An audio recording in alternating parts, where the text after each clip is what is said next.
Like this show and want to make your own? Let me tell you about Anchor. It's free, and they have creation tools that allow you to record and edit your podcast right from your phone or computer. And now you can even add any song from Spotify directly to your episodes. The possibilities are endless for what you can create, whether it's music analysis, your own radio show, or something the world's never heard before. Anchor will distribute your podcast for you so it can be heard on Spotify, Apple Podcasts, and many more.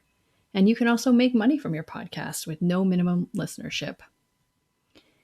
It's everything you need to make a podcast in one place. So download the free Anchor app or go to anchor.fm to get started.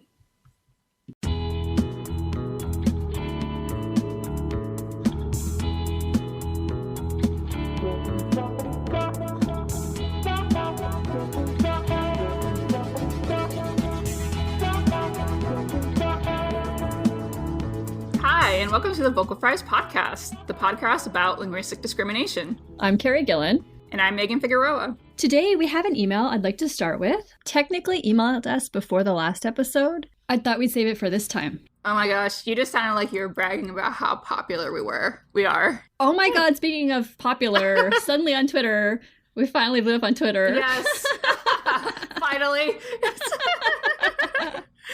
So welcome to any new listeners who came to us via that Twitter thread by Gerald Roche. Yes, that's exciting because we have a really important episode today, so... Yeah, it is really important. But anyway, we'll get to that in a minute. So we have an email today from Ed. Hi, Carrie and Megan. Just wanted to first of all say thank you for the great podcast work. I've been listening to you guys for about a year now, and it's been fab. My name's Ed, and I just finished my master's at the University of Edinburgh in Scotland. I ended up studying a whole module on linguistic discrimination there and loved it.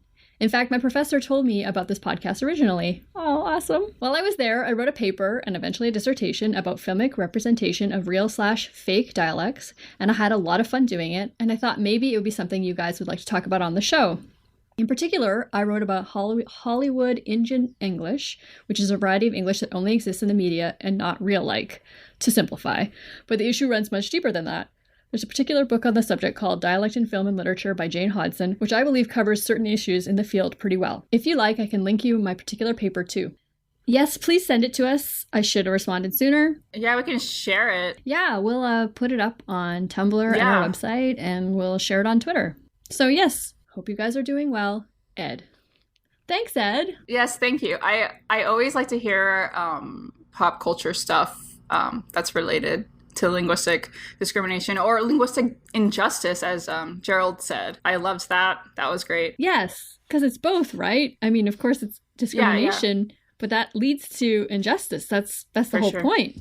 For sure. I think that it's important that we talk about how it's reflected in our pop culture, because that's something everyone can connect to and see and start being like responsible consumers of media and all of that. So yeah. And Indian English is very problematic for a lot of obvious reasons. Yeah. It makes Indigenous peoples of North America sound slow and dumb. Mm-hmm. And it's also represented, like, when it's written, there'll be hyphens everywhere between every syllable to make it look like almost like gibberish. Yes. And it really upsets me.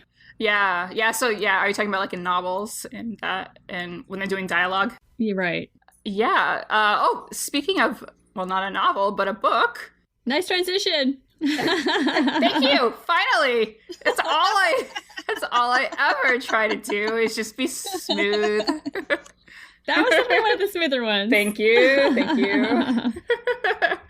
Yeah, we got an advanced reader copy of Word Slut by Amanda Montell. And what was it? Was it Lisa Davidson who tweeted at us and said that Amanda was her student? I believe that's right, yes. Yes, and asked her about the IPA, or the International Phonetic Alphabet, spelling of Word Slut to put on the title of the book. Mm-hmm. And that she was excited that she went with... her recommendation, yeah. Yeah. So, yeah, it's really nerdy from the start because it has IPA on the front. That's true. And I appreciate a good use of the IPA. Yeah. I've actually seen Amanda Montell on lots of websites because she writes about a lot of things.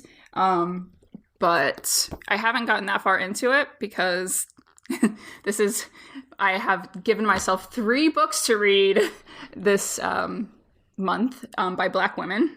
And I'm reading Eloquent Rage right now, by the way, which is relevant to us too. Just, we've talked about before, like tone policing and all of that. Anyway. Right. Cool. But how far have you gotten? I've read the preface in chapter 1, so I'm very early days, but I have lots of things, like lots of stickies. Oh my gosh, we're listeners, I can see all of the stickies sticking out of her her book.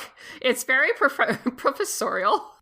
Oh God, I guess I still have some professorial tendencies. So one of the things, like the very first thing, it was actually the very first thing that jumped out at me in the preface was, so I'll just read it. So we're also living in a time where we find respected media outlets and public figures circulating criticisms of women's voices, like that they speak too much with vocal fry, overuse the words like and literally, and apologize in excess. They brand judgments like these as pseudo-feminist advice aimed at helping women talk with, quote, more authority so that they can be, quote, taken more seriously. What they don't seem to realize is that they're actually keeping women in a state of self-questioning, keeping them quiet for no objectively logical reason other than that they don't like the sound. They don't sound like middle-aged white men. And this is exactly what we've been saying over and over and over again. Everybody. I don't want to say that our whole podcast, when we talk about women, can be like just summed up in one paragraph, but like almost. this is like very close. Almost. I mean, that is what we've been saying over and over and over again. Yeah. They're trying to shut us up. We're not going to shut up. And just don't take that kind of advice. What did you call it? Like, benevolent sexism, which is not you who first came up with it, as I once lied. That paragraph stuck out to me too. And yeah, I feel like I've only read a little bit of it, but I'm like, that's what we've been fucking saying. We're okay. We're getting the good word out, you know. Like, and there's other people that are trying to get the good word out. Yes. So that's exciting. Yeah. And in chapter 1, she talks about swear words like cunt and things, and which we talked about in one of our episodes as well. And basically, she comes to similar conclusions. Yeah. And then, like, it's a very simple cover, but, like, I think that it is done well because people are going to be like, what is this book with word slut just, like, splashed across the front of it? And it kind of looks like a dictionary entry. So if you're, like, at all interested in anything to do with lexicography, I think you'll be like, yeah, I need this book. So, well done. Yes, very. I don't know if it was her or if she has a cool marketing person or the Harper Wave. There's publisher. A lot of people involved in this decision, probably. I'm looking forward to reading more of it. If anything else comes up that makes my eyes bug out, I'll definitely bring it up in future episodes. So yeah, if anything raises your hackles, like but like in a good way, like in a we're in this fight together way, which has been my experience in the first 18 pages. Very cool. And if anyone wants to send us any more advanced reader copies, it is my dream. This is what I have been doing this podcast for. Just kidding. Honestly, when I was like in undergrad still, I had no idea what I was going to do with my life. I just knew that I liked reading and linguistics, of course. But I knew I liked reading, and I thought, what if I could have a job where all I had to do was read? Yes. So if this turns into that, oh my God. I mean, I'm going to be so stoked. Sign me up. I'm really excited about this episode. This is like, I don't know, so important. I hope that everyone who listens shares it with somebody. And this episode is about housing discrimination with PhD student Kelly Wright. And please do listen, share. It's so important. It's really, truly very important.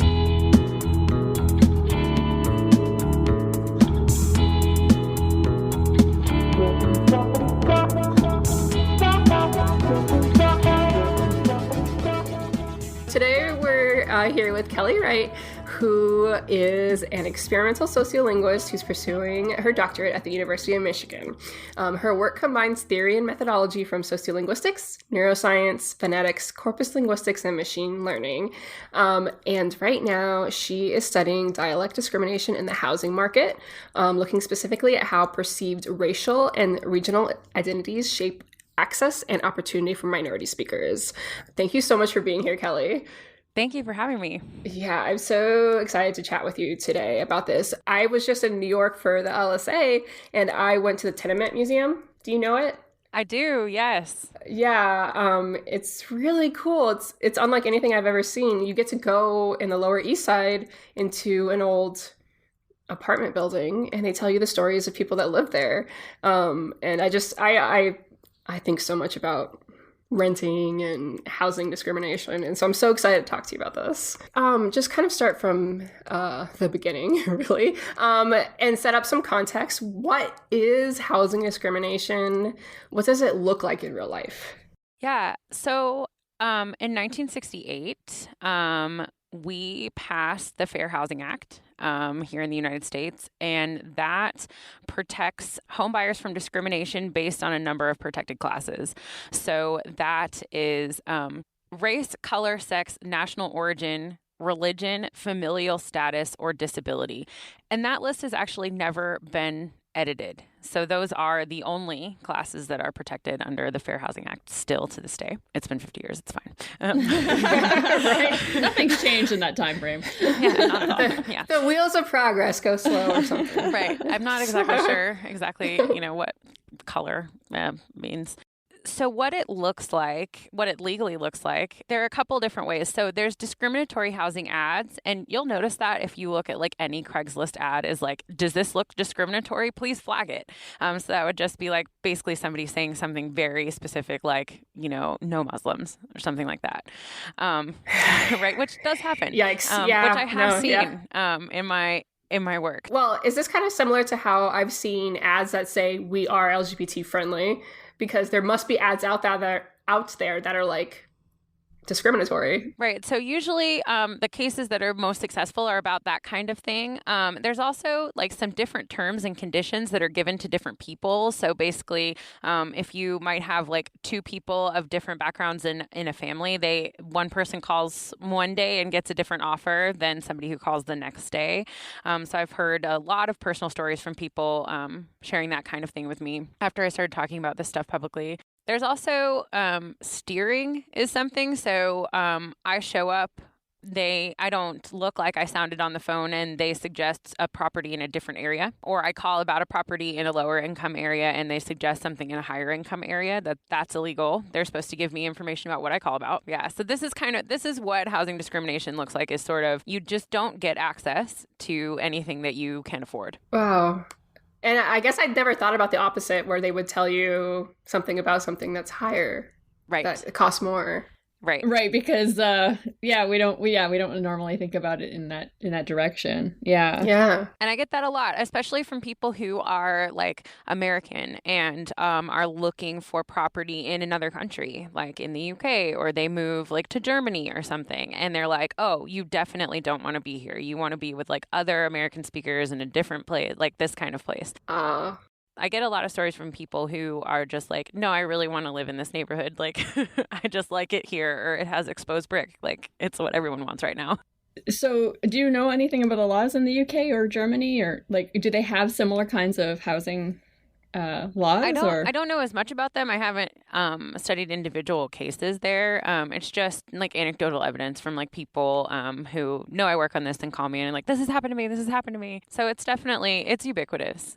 Oh yeah, absolutely. Yeah. Yeah, I'm so when I lived in downtown Phoenix, where it's quite expensive, when I was applying for an apartment, they were happy to have me because I qualified as low income. Mm-hmm. And I am stereotypically someone who they don't find threatening. So in Arizona, or at least in Phoenix, I don't know if it's like a local thing, but you have to have a certain amount of low income people in apartment buildings and housing. That's actually where I did my pilot work, was in Phoenix. Oh, yeah. Really? Yeah. Oh, Oh, that's so, interesting. oh my gosh, I am housing discrimination splaining to you, but it actually not at all. yeah, but no, it did happen to me. I was like, oh, this person that's quote selling me this apartment, or, is excited that I'm low income. Yeah.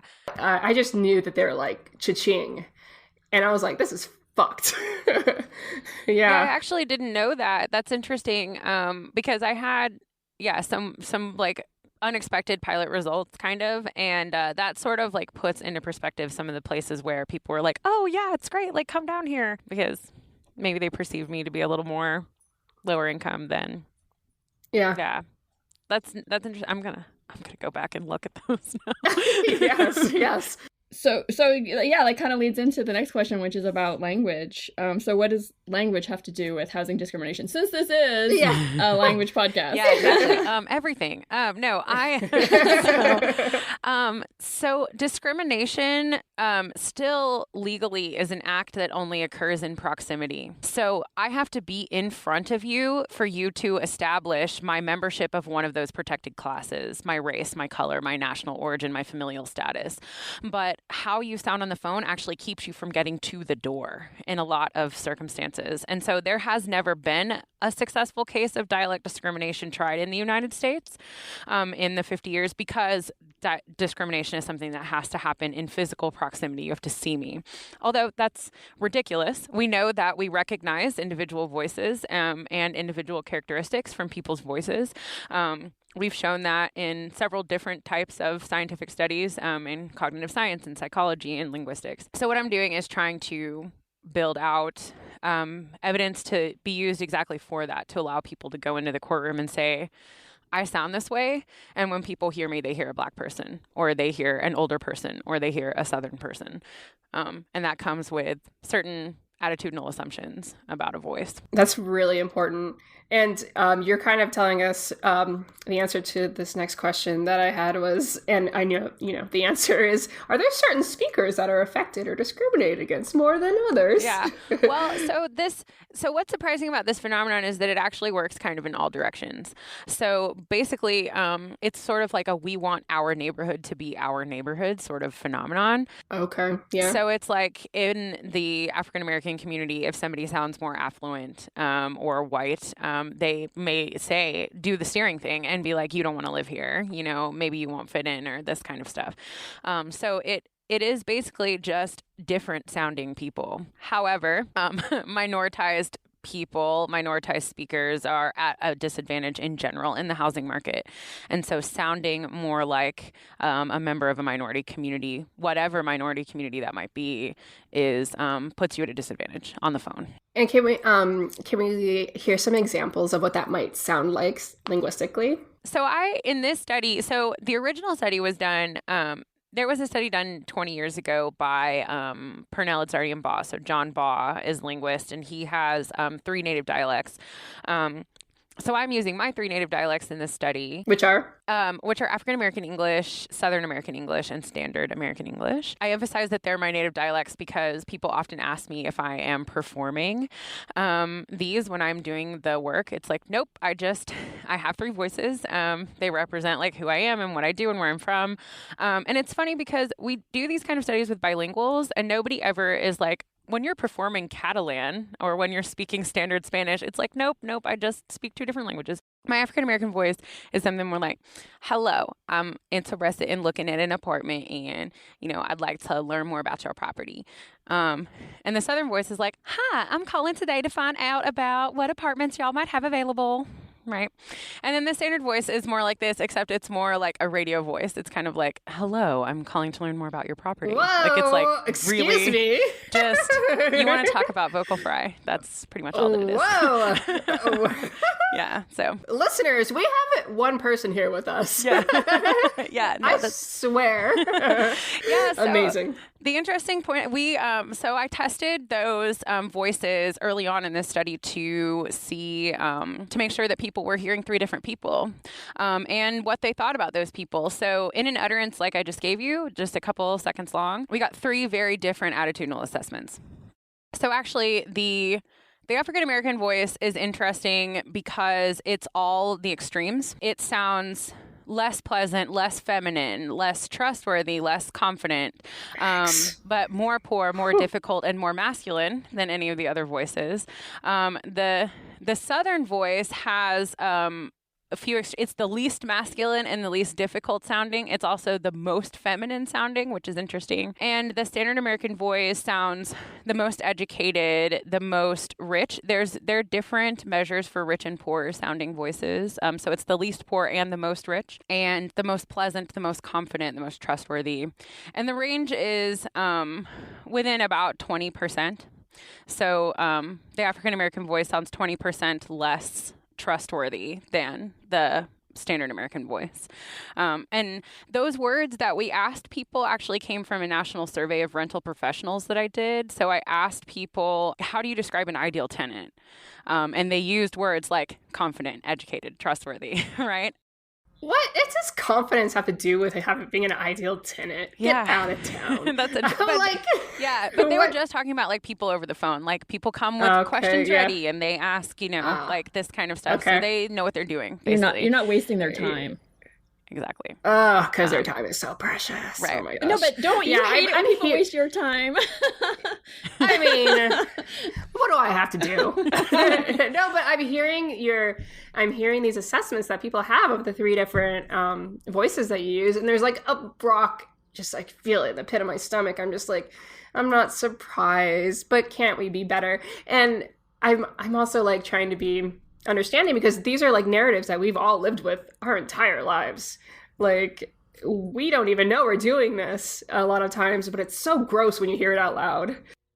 Yeah, and it's interesting because we talked about these things in previous episodes, although the one about like Black English hasn't come out yet. Yeah. So Southern English and how Southern American English and how it's so kind of associated with femininity does not surprise me. Given what we talked about with Beth Troutman. Yeah, and I when you use the Southern voice, I was like, Southern Belle. So like I went straight to a femininity thing. Yeah. Yeah, in my mind. Yeah. It's interesting because I was a little surprised about like the masculine sounding part of the African American voice, of like I didn't know what to expect when I put those measures out there, but the fact that they even like tipped the scale towards like this, like the masculinity was interesting.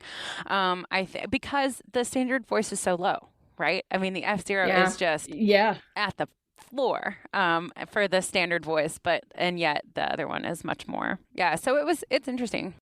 When we talked to Nicole Holiday about this exact same kind of study, and also about, Black English, but especially like Black men's English. So it tends to be associated with masculinity, just that particular variety. Like, so Black men sound more masculine. So it doesn't actually surprise me that much that even though you're a woman, that would still apply. Mm-hmm. Like, it just, we have the conception is Black equals male. Right. Yeah. Which is a whole other thing to unpack. It's true. It's absolutely true. And we see that in Nicole's work, in Norma Mendoza-Denton's work on Chicano as well, of like this like hardness with any sort of dialect that's sort of mostly characterized in the media by male speakers. Yeah. Right. And dangerous male speakers, right? If we're consuming media and movies and TV. Of course. Yeah. Yep. I'm thinking, the way that we perceive Chicano English is going to be like Cholo, right? Or like this very like gangster type of El Chapo. Or now we're having drunk. Except he's that's different since he's a Spanish speaker from Mexico. But yeah, I know, but I think it still infects the feeling about it. Oh, for sure. True.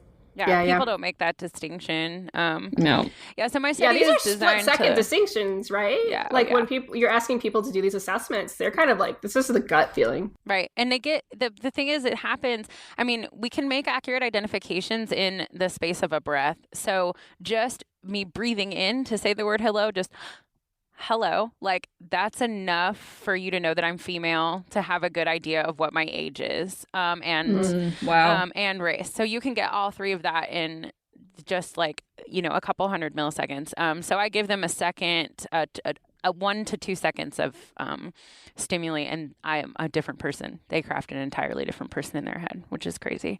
So my study is designed to look at the interplay of region and race, like with respect to the standard, because this thing does happen in all directions. So it's sort of like some areas will want a Southern speaker over a standard speaker or a Black speaker. And so it's sort of like that paired with the housing history of this city. So to go back to the standard voice immediately, and we've talked about this before, but on a different podcast, you reminded me of Maria Bamford. Do you know her? No. Oh, okay. God, no one knows her. So she's a comedian, and she has like this really strange, like high-pitched voice normally, but she can put on that radio voice that you did, and it makes her sound like she uses it on purpose to make her sound like more competent, because like her whole thing is I'm mentally ill. So like she puts on this voice and she's like, suddenly I'm a normal human being and I have all this money, and like, so it's just, she uses it really effectively, and it's kind of interesting. Oh, I've been seeing this therapist. I can't say it properly because I don't take it seriously. And the therapist said, you should really sing your anxieties aloud. It takes the power away from them. Like singing them aloud will, make me feel less anxious. Just sing them aloud. Why don't we call those anxieties gremlins? Why don't we just call them anxieties? Okay, would you feel more comfortable with calling them goblins? Okay, goblins. Yeah, we talk about this a lot of like stand-up comedy doesn't exist without style shifting. It is like only people moving between these like very like characterological voices.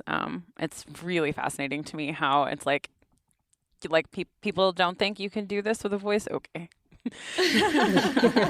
Yeah, we need to do one on stand-up comedy now, I'm realizing. I'm interested in whether or not this is my gut instinct, and I know better, I think, is that this is a city problem. Is that true? Well, it's sort of an everywhere problem. I mean, it's interesting, right? Because rural areas have really a set character to them. There's not a lot of like different, like in a rural area, it's not going to be like, this is the Black part of town and this is the whatever part of town, right? There's just town, and there's not a lot more there. This problem plays out in a lot of cities simply because of the history of cities in the United States, and particular with the highway project from Eisenhower that literally split cities in half, and reinforced areas that were already segregated, that were becoming desegregated, legally, but then reinforce those separations with physical structures. And then the redlining that has gone on with all of the like homeowners loans when they started in the late 70s really reinforced keeping those areas to have their own character. And that just didn't happen as much in rural areas,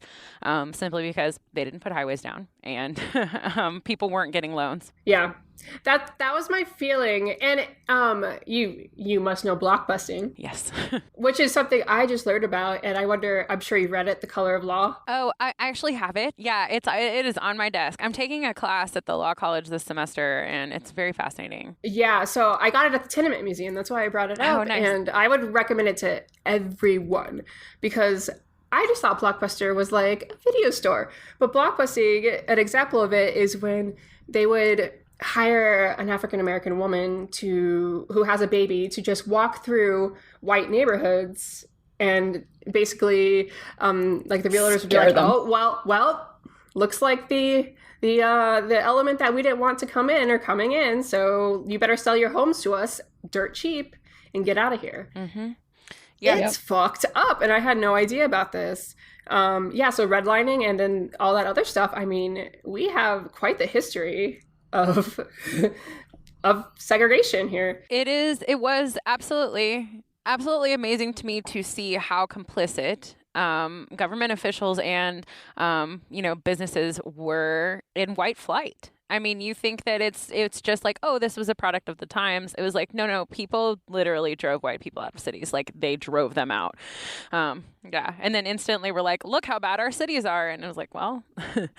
It was by design. Right. Yeah. And so I mean, you can see how this is still playing out now in dialect discrimination. Absolutely. Is this kind of work mostly like over the phone type stuff? Yeah, I am. So I'm just calling people, so they don't see me. I just call, and I have like a series of questions that I ask about a certain property. They're like publicly listed properties and numbers. I just search on a search engine and see, and I have like particular neighborhoods of interest.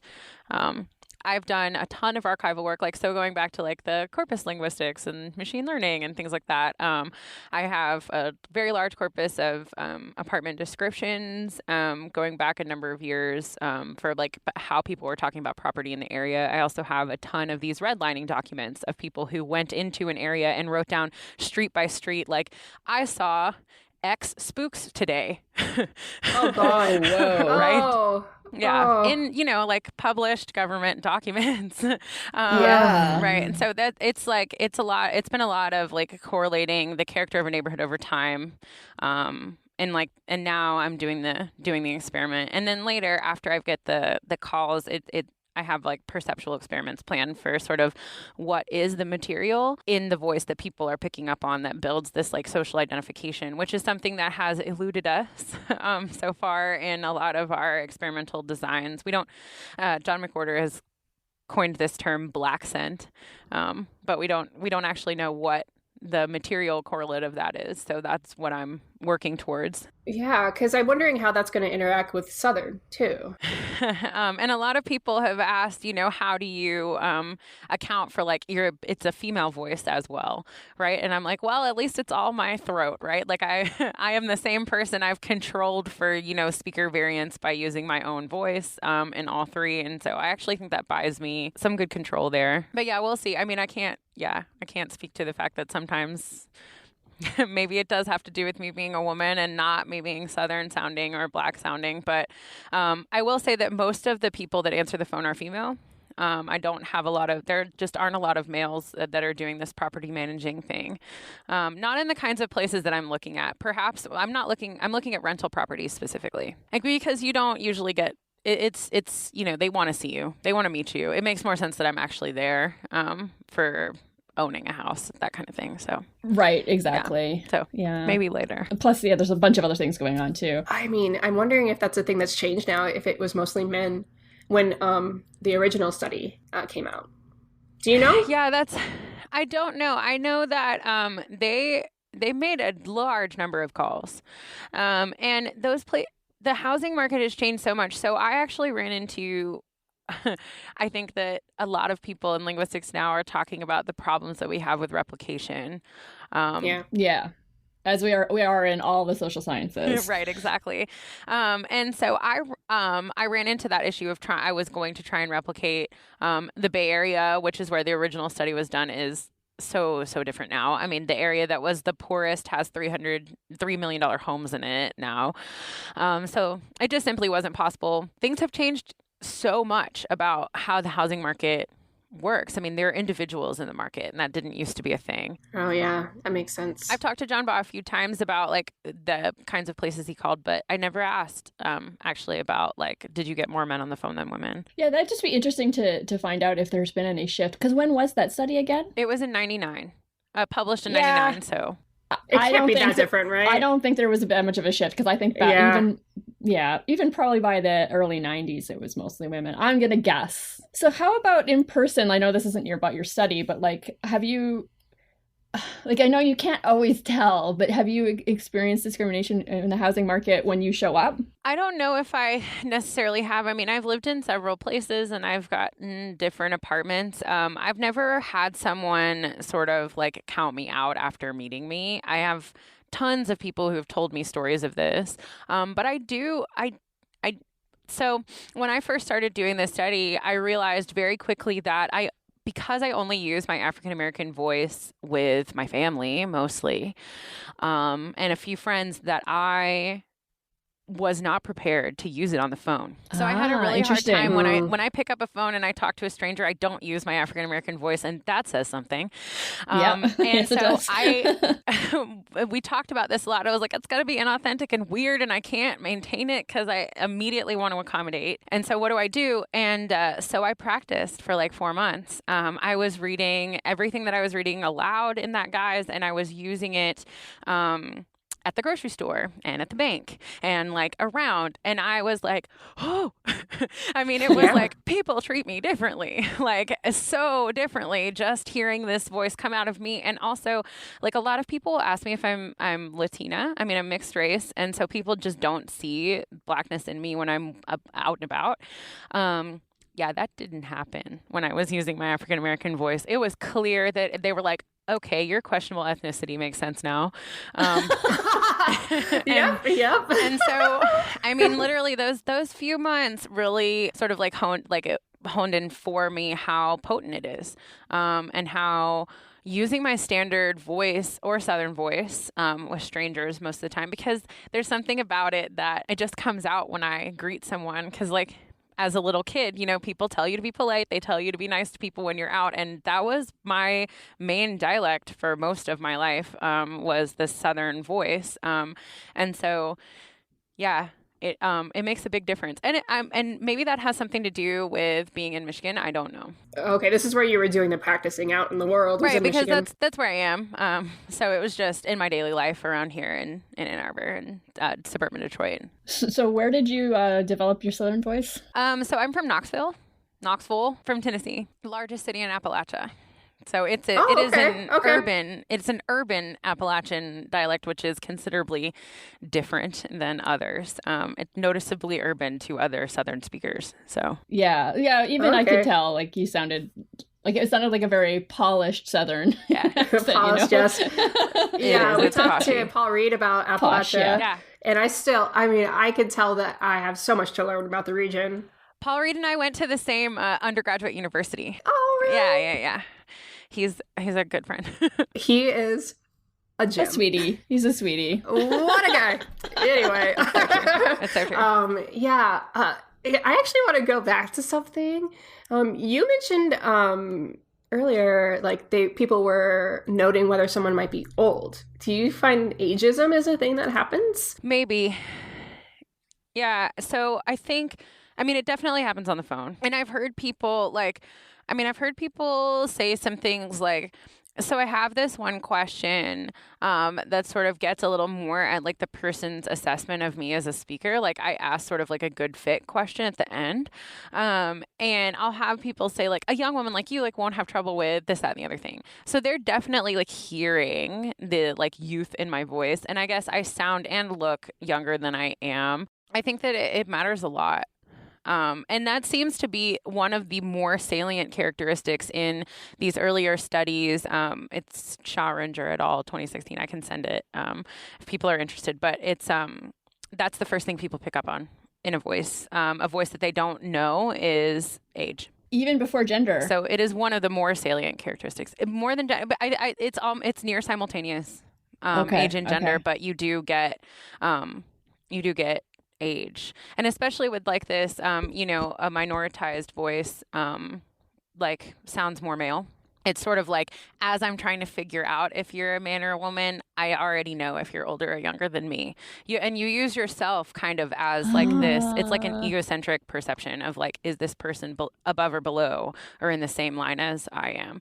And so I actually do that. So in the first few seconds of the call, I put down my perception of their voice too. So I'm also looking at sort of like how that might affect what I am doing, what I've perceived in the other person, which is a criticism that a lot of people gave the original study. So I'm sort of trying to build that in. Yeah, I mean, that makes sense that it could be a confound, but yeah, it also makes sense that you're comparing your age to like who you're talking to, because I mean, like lots of languages, you have to know that instantly so that you use the correct forms. And we're not as aware of it in English, but I know that we are aware of it. We're just not using that information in quite the same way. Right. It's just not encoded in our morphology, but it's definitely something that like people make, productive use of in other languages. Absolutely. Do you know what they're picking up on? Is it like frequency? I'm not pitch? sure. Yeah, I Probably wish. I both? wish. Yeah. If it's in the literature, somebody send it to me, please. I have been looking forever. Any study that was talking about what people are looking for, I swear I've tried to read them all. That is fruitful. That is fruitful space for someone to do that work. If anyone is interested, please pick it up. Yeah. I encourage it. If you're looking for a dissertation topic, here you Yeah, go. no, it's there. Good luck There's getting a a bunch of gift. older people into the lab, though. But yes. Oh, yeah, I get that. I work with babies. Or So. Yeah. Surely there's a way to get the retired population. You would think. Surely. Yeah. Yeah. I mean, I could talk to you about this all day. I'm wondering if you have any practical advice for our listeners. I mean, I don't suspect that we have a ton of property managers as a demographic. But I hope that if we do have them, that this is enlightening. But what about someone who isn't a property manager? Just the everyday person. Yeah, so I think we've been doing a lot of sort of linguistic diversity and knowledge inclusion stuff on campus here, and we keep getting I keep getting this question, and so my answer is evolving, but I don't have great well-formed actionable solutions except for We're not expecting that. Yeah, I mean. I think our ears can be as prejudiced as our eyes. So it really is just something of making that statement over and over again for people in the classroom, and then also just sharing that information of people possess different voices. It isn't just about belonging to a minority community. Every single speaker, and I would argue signer and writer does this, right? We change the style of the language that we use depending on who we are and what the situation is. So anywhere that you have to open your mouth to accomplish a task, this matters. It's not just about minority voices, right? It's about giving people the awareness that we have this, this linguistic flexibility, this mutability in our voices that we use every day. And that's really cool that we can do that. I mean, it is just I still have such wonder at, this latitude that we have when we're speaking. And so I think that sort of encouraging people to see that in themselves, to hear their own breadth of production is kind of the good place to start, of sort of being the awareness of the fact that people who are minority speakers might be treated differently sort of can rise organically from that space. And yeah, and so I like it that, people make I don't talk to my friends like I do my boss. I mean, it's yeah, that's basically the same thing. It's just, when I talk to my friends, I talk in a different dialect. I mean, and it's also important to remember, I think, that the way that we speak isn't a protected class, but look at what it's doing. And I mean, I don't know what there is to be done about that at a policy level, but just everyday people like us knowing that is a problem, that we aren't protected because of this, and yet it has such ramifications. What we need an RBG on our side. Yeah, I mean, on the basis of voice. Exactly. Yeah. Yes. I think, we got enough talent, enough linguists who could help write the amicus brief. Yeah. Does this come up in your law class? Yes and no. That's actually what I'm doing. So I've been working with a number of collaborators at the Southern Poverty Law Center, and then also someone at the University of South Carolina on this particular issue of making discrimination something that can happen just through voice alone. And that's part of what the perceptual studies that I have planned are for, because we need some sort of evidence to say, you put my voice on a spectrogram, it has these characteristics, that means people hear Blackness. This little, whatever, because we still don't know what to point to. Right. Says that I have this in my voice, says that I'm Southern, says, and, with these assessments of saying when people hear this, they hear less trustworthy, they hear less confident. So I'm working on that. There's actually a lot of literature on things like voice prints and stuff like that. So it's out there. It's just a matter of synthesizing it around the right kind of case. Unfortunately, you sort of need someone to suffer this to be able to stand behind them and support them. And the fact that no case has ever been successful makes lawyers really not reticent to attempt it. And so it will happen. It'll happen to somebody important enough at some point that it ends up mattering to enough people at once. But I'm confident that that this will change. I think that there is enough momentum in different areas for voice to become more like legally recognized, just in general. Yeah, me too. Yeah, well, and I think it also helps that there are politicians that are running for president that are actually using as their platform like housing and housing discrimination. And you would hope organically that this would come up. Not necessarily, because they don't think about voice that much, politicians. I mean, they use it. They use their voices. You would think that they would, because they know, you know, I mean, They yes. know about regional features, that's for sure. Yes. Yeah, because they use them, and then when they're like, I'm going to put on the little Spanish I know when I'm talking to Latinx people, even though a lot of Latinx people don't speak Spanish, you know, they're definitely like doing these things. And you're right, though, it's not always conscious. Well, I mean, it's conscious. It's conscious at a different level than what we're talking about, and I just don't think that they think that much about language in general in these kinds of terms, but especially voice. They just don't think about it. But that's our job. Right, it's our job. I mean, we can, you know, like if people are using our as a platform saying that they want to get, you know, fight against housing discrimination, then we can say, oh, well, then also look at this while you're doing it. Yeah. Exactly. Here's the thing. I think maybe we should like direct this at the candidates that are talking about it. This actual episode, let's just send it to them. Yeah. Well, Cory Booker, his announcement was, I mean, he was like right out of the gate. It was like, you know, there we this go. is what, yeah. Yeah, Julian Castro was the director of HUD. Yeah. Yeah, so- exactly. The housing and urban development. Right. Yeah. Yeah. Yeah, for the non-Americans. Yes. Yeah. Yeah. And he, no, it's really important because I remember this is why I got really interested in it because he did like I don't know if it's called a policy brief, but it was like, if cops are called for a domestic violence issue, you cannot evict this person, because that was happening a lot, is that people were being evicted from their homes when they called to report that they were being abused.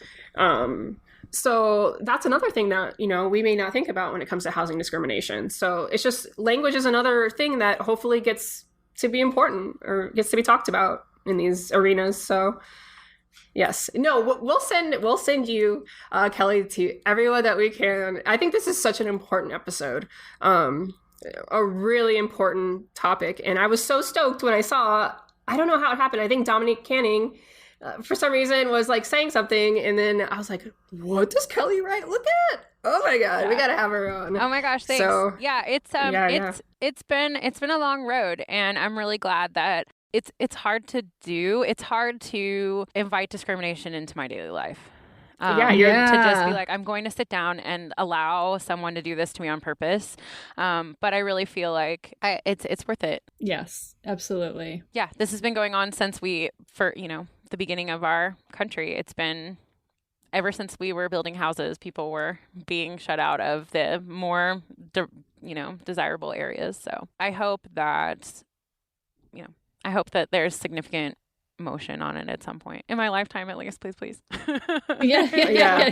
Yes, I think this is the next thing. Like, there's many other areas of discrimination that we need to fight. Which I mean like non-linguistically, but it's time for linguistics to be part of that conversation. Yeah, it really is. I really think that just making language cooler is something that will really help a lot of people. I mean, people just don't know what we do as linguists. I think that like Walt Wolfram's efforts at North Carolina to get linguistics into the history of North Carolina textbooks that are taught in every public school. I mean, it's those kinds of efforts that I think are building the groundwork for these movements that, it really is, I think, just increasing awareness. Mm-hmm. Yeah. Yeah. When I do outreach and I'm like, there's people are passing by a booth, if I'm doing some sort of outreach like that, I'll be like, you want to hear about, so-and-so language or whatever? He's like, why would language, I've had people be like, why would my language be important? Like, oh my gosh, it's so important. It's not interesting. It's not interesting. Yeah.